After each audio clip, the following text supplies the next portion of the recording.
Molly Patriot here. We are down in Remington, Virginia, and we are exploring something that's hidden down a little dog path coming through Remington.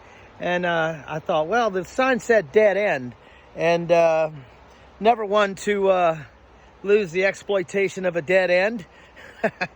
I thought, well, let's see where this dead end goes. And as it turns out, I am at the site of the Martin grist mill, and I've got some photos that I'll share, but I'm going to go ahead and wander around and let you peruse some of the remains.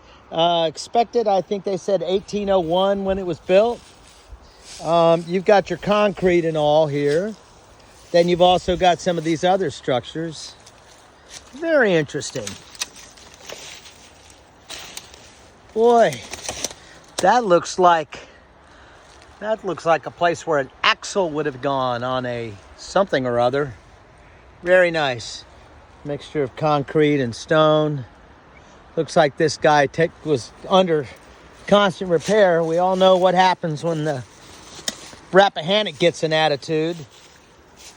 There's the Rappahannock there. There's the trestle bridge. There's the mill run down there. We'll go down there and take a look at that.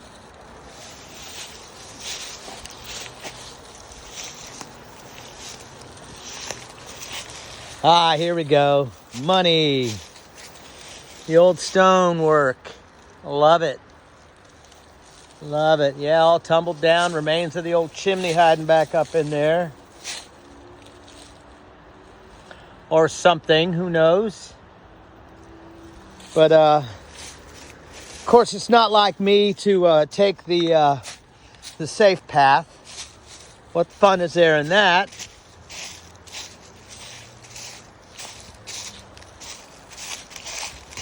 Martin grist mill. Oh, they have a canoe launch here too.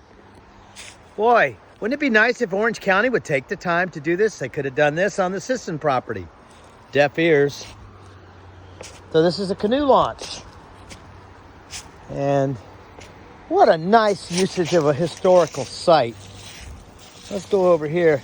Now let's see if I can find some copperheads. Here, little copperheads. I know you're out there. Come here, little copperheads. Woohoo! Sitting in the sun. There we go. Nice. Very nice. I love this.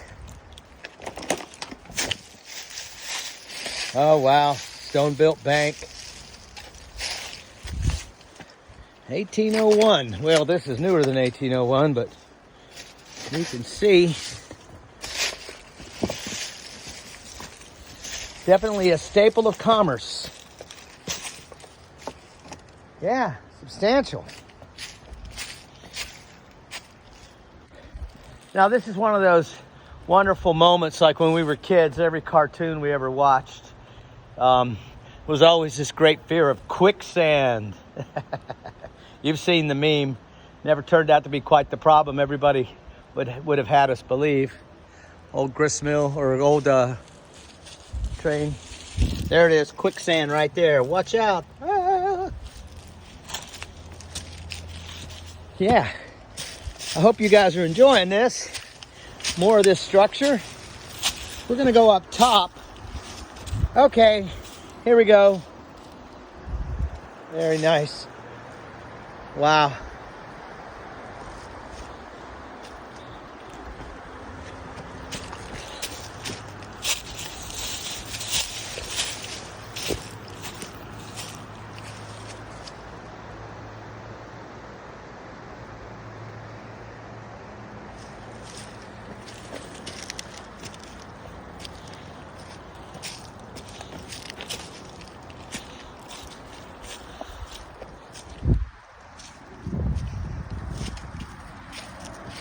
There's the old Rappahannock. It's probably close to where Dr. Lederer came up. All right, now we're going to have fun, folks. Hold on, we're going to run up.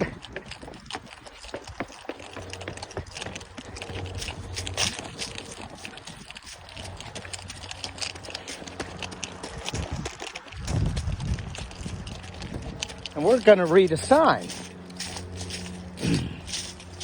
called the Speedy Gonzales Tour. The mill along the river. The land on which you are standing is known as Martin's Grist Mill, which was established around 1804 and operated by a series of owners through the 19th and early 20th century. The mill's prosperity was due in part to its prime location beside the road to Culpeper, which crossed the river by way of a ford and later an iron bridge built around 1885. The Orange and Alexandria Railroad, finished in 1852, bounded the property on the east side and continued north from the river approximately half a mile to Rappahannock Station. And I love this photo.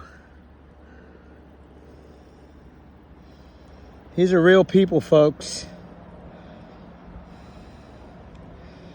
Real oxen.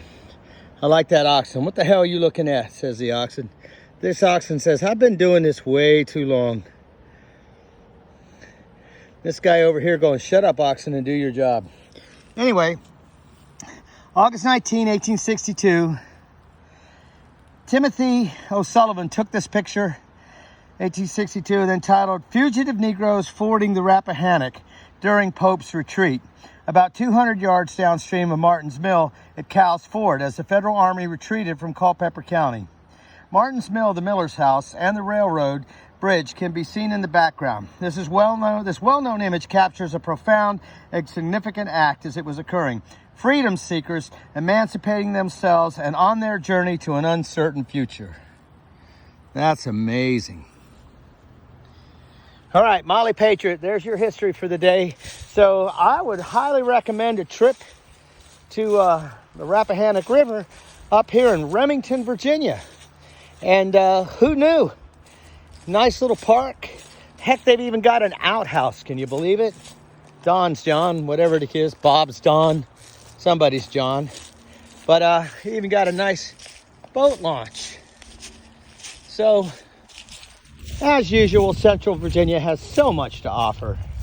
And there's reasons to celebrate living in this here neck of the woods. And we'll give you a last shot up here of the park. What looks to be, although I cannot. Oh, what do we have here?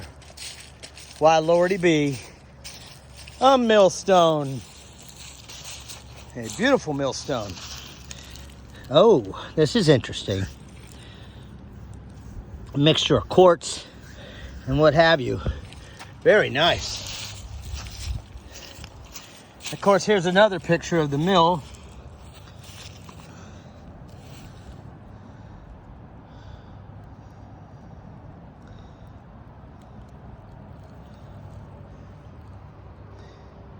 This picture was taken from the south bank of the river after the First Battle of Rappahannock Station, during which the railroad bridge was burned. Hate when that happens. In his reconnaissance report on April 7th, 1862, Federal Lieutenant Colonel T.J. Lucas described to his superiors the earthworks commanded at the ford at the burnt bridge. The river at the ford is about 300 foot wide, situated in the northeast bank, is a large flouring mill owned by a person in the Confederate Army and said to contain considerable amount of grain. And we'll go on to this. Down the hill from where you're standing is the site of Martin's Mill, constructed by George and Francis Martin around 1804. Powered by water, early 19th century grist mills were essential to the success of Fauquier County farmers, providing an efficient means to process locally grown corn and wheat. Back to the battle of corn versus wheat. Pancakes, to be transported to distant markets. Martin's Mill was a wood frame structure with a raised stone foundation that stood 3 stories along the banks of the Rappahannock River. It was noted for its undershot, interior water wheel, which turned with the flow of the water that was dammed and channeled through a mill race, a feature still visible today. And I did see axles there, so I could be right. Those holes were axles for an undershot mill. My mechanical mind tells me as much. The Miller House, described as a 2-story metal roof frame building, stood above the mill. After the death of George Martin, George Martin died. What are we going to do about the Beatles? After the death of George Martin in 1822 and Frances Martin in 1824, Elizabeth Martin, George's widow, who lived on the 13-acre mill tract with her sons Charles, 31 enslaved people, and 1 free man of color who most likely assisted in the operation of the mill. Martin's Mill changed ownership several times. Known as Morgan's Mill during the Civil War, the George Lewis Flour and Grist Mill by 1880, and in the early 20th century, the mill of P.B. Lewis and Sons, that's peanut butter and Lewis, manufacturer of high patent flour and extra flour. The grist mill served the surrounding area for more than 100 years until 1920, when it was conveyed to A.R. Horde, who, along with other investors, developed it into the short-lived Remington Electric Light and Power Company. So yeah, they were green. See where it got them? They failed. Oh well, things happen. Anyway, I'll take a picture up here to this, what looks like the remains of the chimney for the house, potentially. I hope so.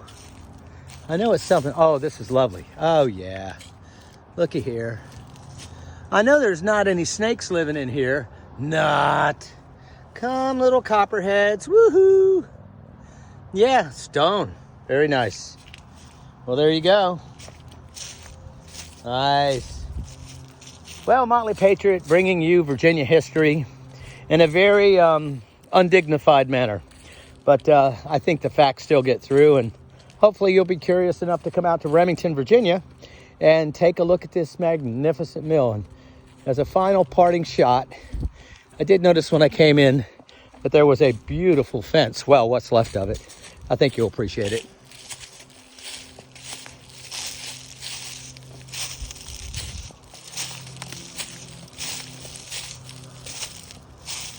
And you think that road had much activity?